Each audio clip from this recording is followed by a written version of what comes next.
Slave to the Games here with another explanation video for Bloodlines 2 / the Vampire the Masquerade series. Thank you guys for stopping by and choosing to hang out with me once again, and I hope you enjoyed the video. The first subject we're going to be going over is a ghoul. Ghoul is a term used to describe a minion who is created when a vampire gives a bit of vampiric vitae to a mortal without draining him or her of blood first, which would create another vampire instead. Feed any living creature a little vampire blood and it becomes a ghoul, at least temporarily. In Vampire the Masquerade, ghouls are omnipresent servants, easily created and heavily abused, although networks do exist to assist them in escaping their masters. A ghoul's emotions run to extremes with the heady drug of vitae in his veins. Such a creature often falls prey to great rages and disturbing cravings. The name ghouls was not chosen at random. While a ghoul has blood in his system, he will not age. Animals can also be ghouled, a tactic particularly favored by the Nosferatu. Animal ghouls tend to grow larger and mutate, the result being a somewhat horrifying parody of the original creature.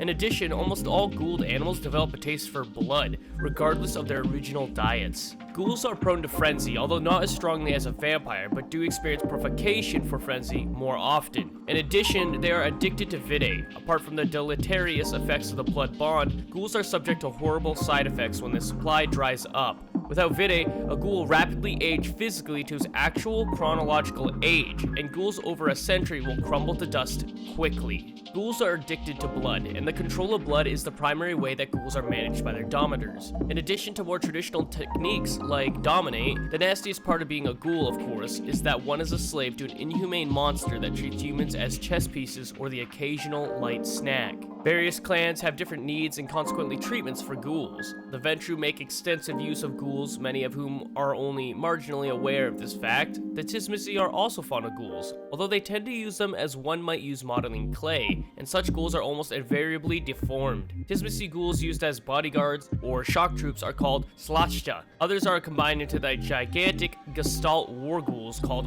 vajd. Some unlucky ghouls are even shaped into architecture for Tismisi havens. Ghouls tend to fall into three major factions: ghoul vassals, who are the stereotypical blood-addicted servant of a vampire; independent ghouls, who live a dangerous existence in a constant struggle for vitae; and revenants, hereditary ghouls whose body produces their own vampiric vitae. The ghoul vassals are pulverized throughout vampiric society, while independent ghouls are quite rare, considered dangerous and enemies by canites. The revenants are largely associated with the Tismisi, but most of them are insane cannibalistic freaks that have, well, no place in regular mortal society. In general, ghouls aren't notable. If they were, they'd be dead. However, a small number have acquired a degree of notoriety. Caiaphas Smith, the legendary monster hunter, is effectively an independent ghoul. Heather Poe, an ill-fated college fashion major that can be turned into a ghoul by the protagonist of the game and VTM Bloodlines. Yabel, Kane's personal ghoul in the first city of Unuk, considered equal in status to one of the third generations because of his closeness to Kane. Ossian, a Fianna Garu and independent ghoul, he is on the Camarill's red list. Prius, the ancient ghoul of Helena,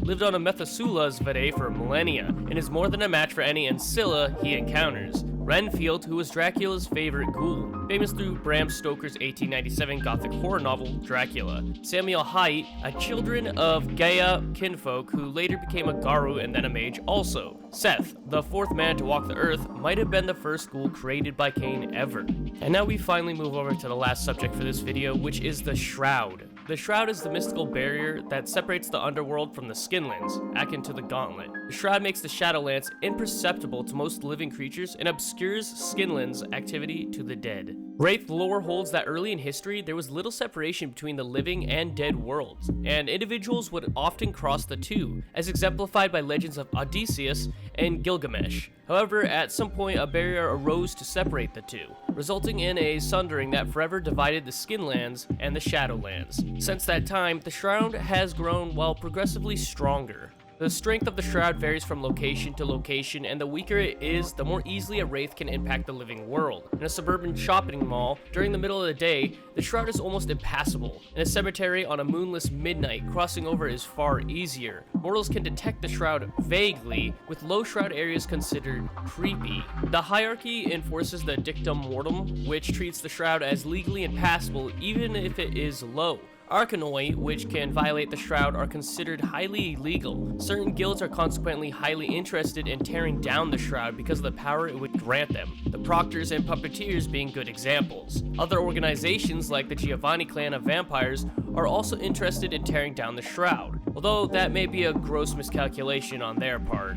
In Orpheus, the 6th Great Maelstrom caused the Shroud to thicken and twist into the storm wall, and catapulted many of the Restless into the Skinlands. They remain invisible to most of the Quick, but can interact more directly with the Skinlands than they could before. On the other hand, the storm wall correspondingly impedes entry to the Shadowlands. Away from human civilizations, the Shroud is remarkably thin across most of the oceans. Clever wraiths have been known to take advantage of this, piercing the Shroud on ships deep in the ocean to contact relatives or pursue passions. That's going to be the end of this video, guys, and as always, thank you guys for choosing to hang out with me, and I hope you enjoyed the video, and if you did, don't forget to leave a like and subscribe. Optionally, think about checking out my Discord, Patreon, merch store, and any of the above, and I will hopefully see you guys in my next video release, which is obviously every single day around 5 p.m. EST, unless I release earlier. Once again, thanks for hanging out with me, and I'll catch you guys later. Have a nice day.